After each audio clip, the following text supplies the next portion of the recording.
Good afternoon, ladies and gentlemen. Welcome to another new edition of World Today, where we get you the latest news headlines and articles making the news around the world.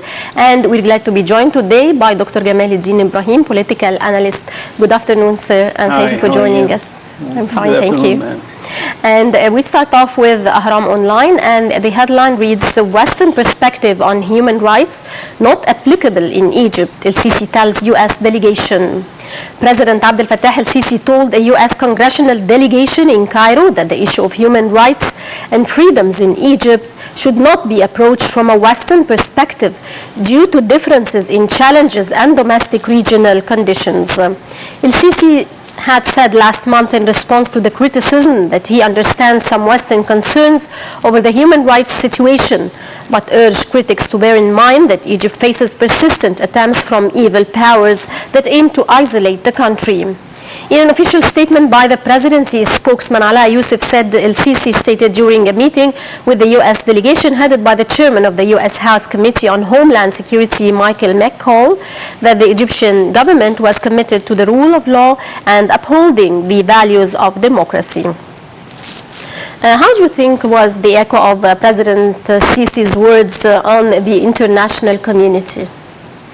Well, I wonder what the echo would be myself, but if I would comment on the events of the human rights in Egypt, I think the newspaper syndicate have abused freedom. They have to understand that the amount of freedom you request has to be is a function of your responsibility, and the media has not been doing very well lately. Right. So they should at least perform better and ask for less as human rights compared to the human rights of the average Egyptian citizen. I think they request an upper level of human rights, and that is not right. That will not be accepted by the mass of the Egyptian people. Right, and how would you evaluate the Egyptian-U.S. relations on different levels for achieving joint goals? Well, I think they're doing fine. I mean, they're going step by step. Let us face it, we are not going to achieve democracy in a short period, in a decade or less. Egyptian people, if the government start now on educating people, it will not. You have to know how to use democracy. Democracy is not something that you are giving for granted. The American society has struggled for democracy for a long time, human rights, women's rights, and all that. At least you should know that 1938, when women in America started to vote. So it takes time for us in Egypt here to know how to handle democracy. Right, and moving on to the daily news, the headline, Red Sea Ports Authority reopens Egypt. Red Sea Ports Authority reopened on Wednesday the Ain Sokhna port in Suez for navigation after closing it for 2 days due to bad weather conditions. According to Abdurrahim Mustafa, the official spokesperson for the authority, Ain Sokhna port was reopened for navigation after the improvement in weather conditions. The Red Sea Ports Authority also reopened the Abidiyah port, the petroleum port, and Port of Port for navigation on Tuesday after bad weather conditions subsided.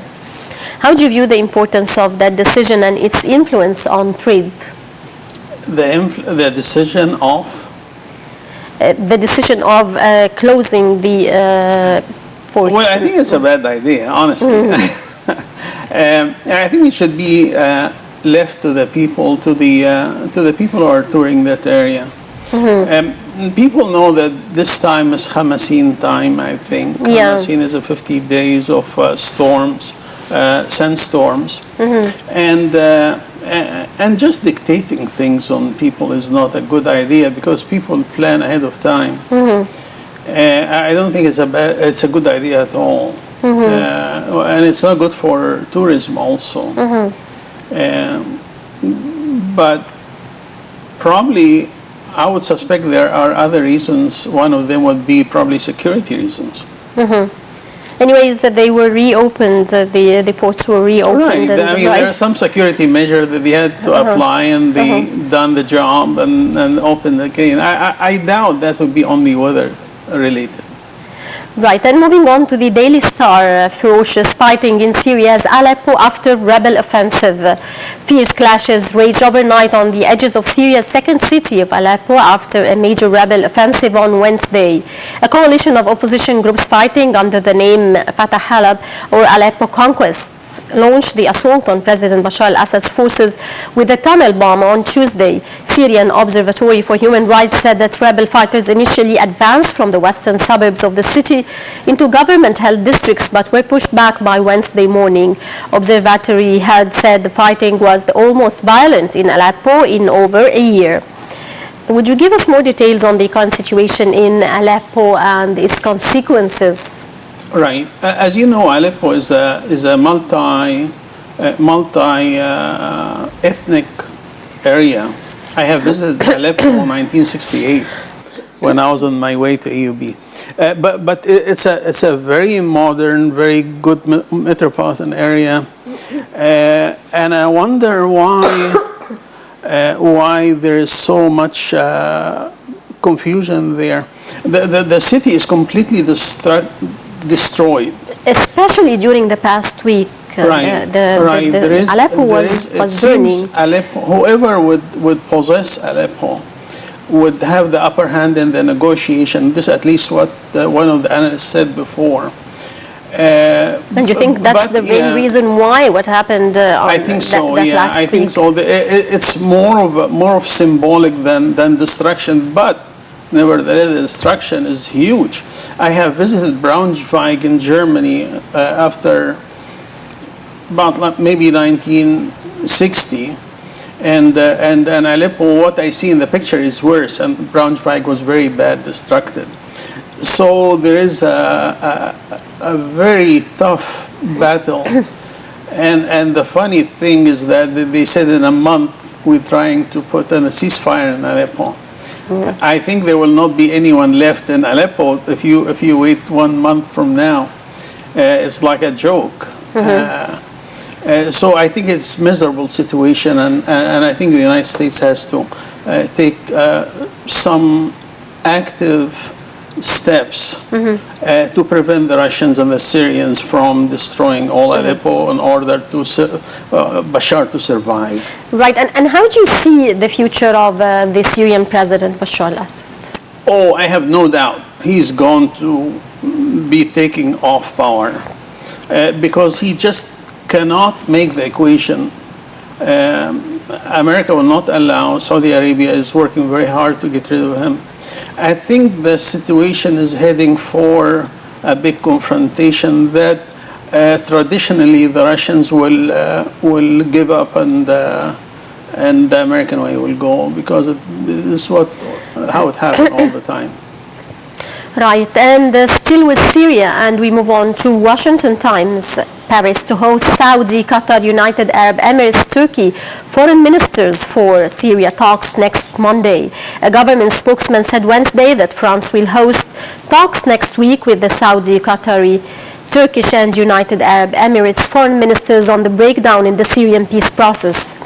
He said that other top diplomats from countries that think negotiations should resume at all costs may also attend the Monday meeting. He was speaking after a cabinet meeting in which French foreign minister said he was concerned over the breakdown in negotiations following a surge of violence in the northern city of Aleppo that has threatened a wider 2-month ceasefire in war-torn country. The French minister voiced concern over the halt of the negotiations after the violence in Aleppo, where fighting continued overnight. How do you see the French initiative, as it supports all initiatives to be taken towards a resumption of negotiations?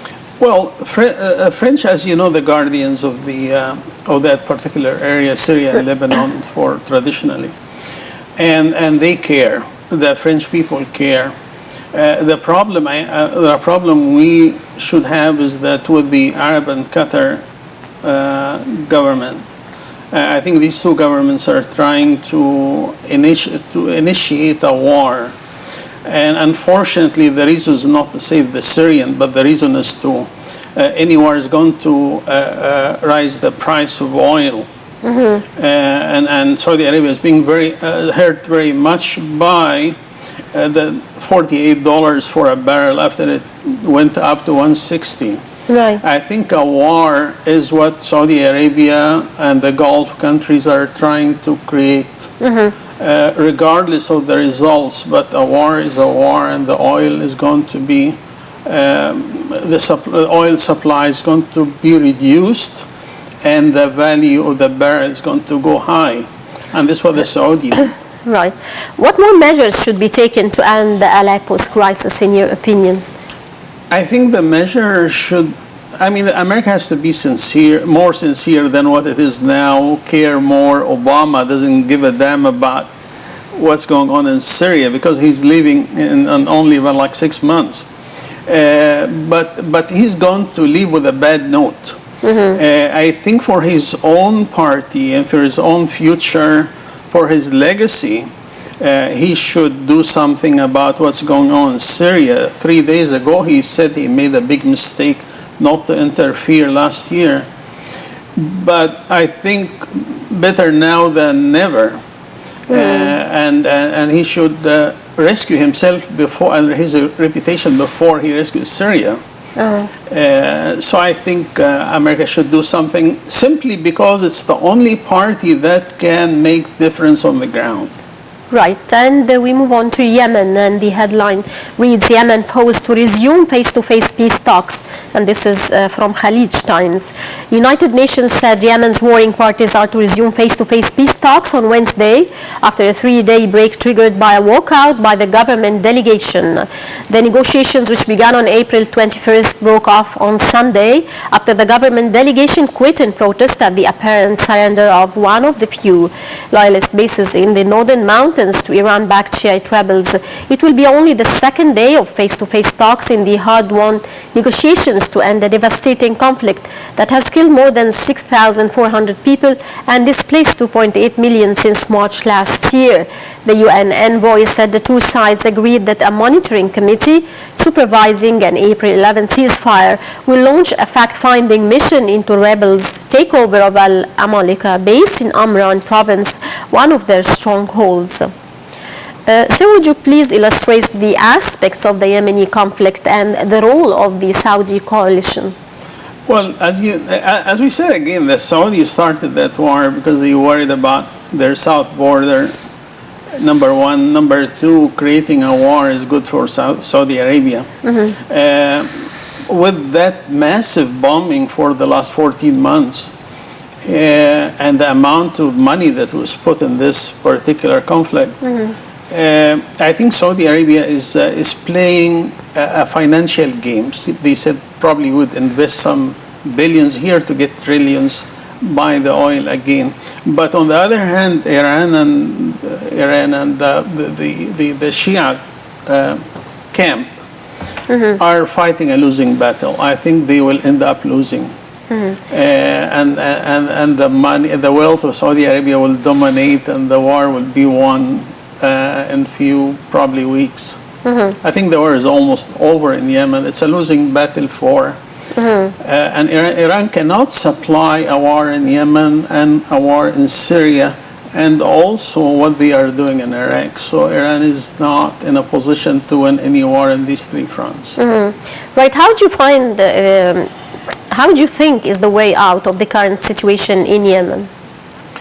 Well, the way out is, you see, you have a very strong partner that has technology but doesn't know how to fight, and you have a persistent opponent that is losing the war, with very determined to win, and they are not going to win. And it's going to last for a few weeks and ends up with the Saudi Arabia winning, or the party of the Arab side rather than the Iranian side. But there will be a lot more lives to be lost, especially when the capital was not conquered yet. You know, Sana'a is still in the hand of the Houthis. and it seems needs more time, more money, more bombs, more raids. So it's going to take that, and finally, probably it will conclude with that, very high price winning. Right, and moving on to World Bulletin headline, EU conditionally backs Turkey visa-free travel, unveils asylum changes. The EU on Wednesday gave conditional backing to visa-free travel for Turks and then unveiled an overhaul of its asylum system, under which member states that refuse to take a quota of refugees will be fined. The European Commission further announced an extension of border controls in the passport-free Schengen zone as it steps up efforts to tackle the biggest influx of migrants and refugees since World War II. Turkey has threatened to tear up the March agreement to take back migrants who cross the Aegean Sea to Greece if the EU fails to keep its promise to allow Turkish citizens to travel without visas to the Schengen area by the end of June.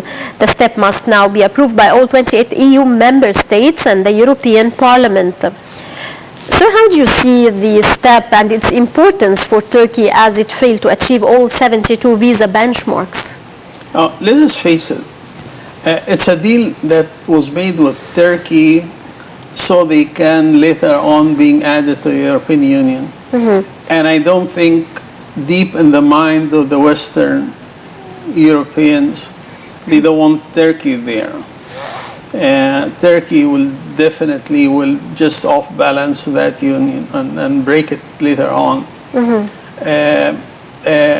I don't believe sincerely that the Western European are going to add Turkey. It's a bargaining thing that probably all Turkey is going to get is the middle step, which is allowing Turkish people to travel to Europe without visa. Mm-hmm. On the other hand, Turkey is trying to make some gain on the refugees, mm-hmm. Illicit refugees to go back to Syria without the knowledge of the European Union. So, like Turkey wants to get something for nothing, mm-hmm. and the West or Western Europeans are trying to lure Turkey to just get rid of not to allow the European to go to Europe. Mm-hmm. So both of them are trying to be. I think the smarter is going to win. It's a brain game, mm-hmm. Not as we see it here. I think the European will get their way at the end, mm-hmm. And the number is being receded right now. You see, you don't get 20, 30 people in a week versus like 200, 300 a day. Mm-hmm. So the number is very much less in Europe. Europe feel more secure now. Turkey has worked as a filter, and it will stay like that. Mm-hmm. Right, and finally, moving on to the Independent. Headline reads, 16 killed in attack in East DR Congo, UN and local officials said Wednesday that 16 civilians were killed in a brutal attack on a village in the restive east of the Democratic Republic of Congo. The unidentified assailants slashed the throats of local residents after they managed to get past army positions in the village in the Beni region of the North Kivu province late Tuesday. Would you give us some more details on the security situation in Congo and its impact on the neighboring states? Well, I think France is taking care of this. It will probably take some time till the French will send some troops to Congo. Mm-hmm. But, Middle Africa will always have some groups like Boko Haram and all these people. And it's something similar to Daesh or mm-hmm. ISIS mm-hmm. in Africa. And it will take a lot of time before it gets better. Mm-hmm. There will be a lot of people dying simply because the West is giving attention to ISIS. Mm-hmm. And France cannot fight two battles at the same time. I think France is getting busy with Chad and Libya right now, mm-hmm. Fighting Daesh. because they think it's a more direct threat to Europe. So this will go to the back burner for a while, and you will see more people die, more attacks, more civilians die. They have free hand right now until there will be some troops from Europe to take care of it. And what do you think are the main reasons behind the rise of all these militant groups in a lot of African countries at the same time? Very simple. Very simple. It's a chaos. These countries are weak, have weak governments, and it's a chaos. And these people want to have their own state, like a rose state. With that militant kind of government, and they have their own way. It's like jungle, and they just do the same thing like Daesh. They want to establish in Middle Africa, but they end up they will take their time and end up as they have a short lifetime. They are not a die-hard like. They will end up, but simply there is no resistance for Boko Haram.